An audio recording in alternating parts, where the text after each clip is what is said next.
Asian paints ये अच्छा, इस पर मैं थोड़ी सी बात करना चाह रहा था एक्चुअली।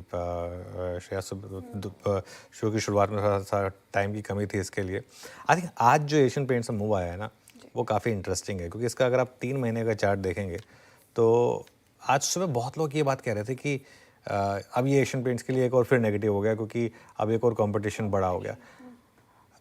अब ये सब भाव में है, अब कंपटीशन वगैरह हो गया, भाव में है।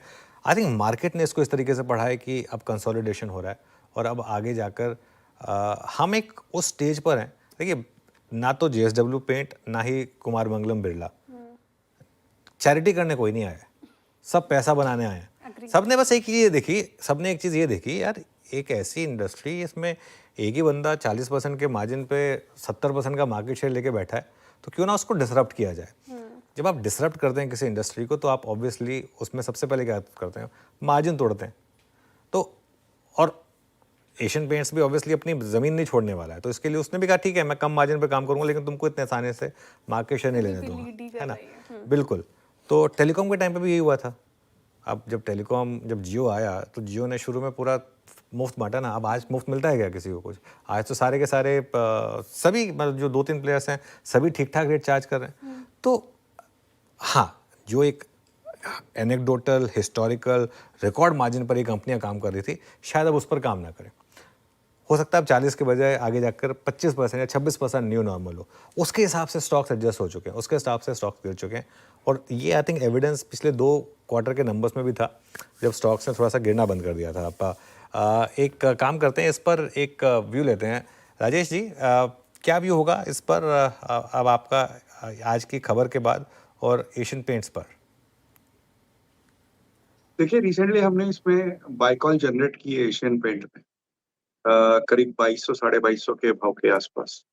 और हम समझते हैं कि ये जो लगातार पिछले 1 साल से या उससे थोड़े ज्यादा समय से ये चल रहा है ना कि ग्रासिम आ गया, एस्ट्रल आ गया, जेएसडब्ल्यू भी आ रहा है, ये सारे भाव पे डिस्काउंट है। मेरी आज सुबह ही मेरी कंपनी में किसी से बात हो रही थी और मैंने कहा एशियन पेंट लेने, तो कहा ये सब आएंगे। अरे भाई, ये सब आएंगे तो 3500 से ऑलरेडी 2300 2200 पे आ चुका है।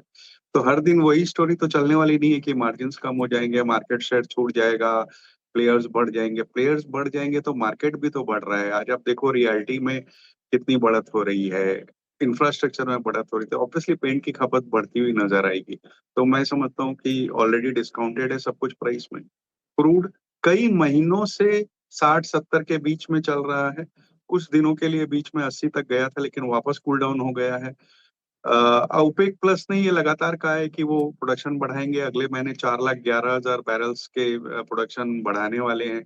तो क्रूड से भी कोई बहुत चिंता नहीं है, तो मैं समझता हूँ इस लेवल्स पे बिल्कुल खरीदारी करनी चाहिए। आप कम से कम 6 से 9 महीने का नजरिया रखें। मेरा अनुमान है कि कम से कम 2800 साढ़े 2800 के टारगेट अचीव कर सकते हैं। ओके, चलिए, तो ये इस समय एशियन पेंट्स पर व्यू।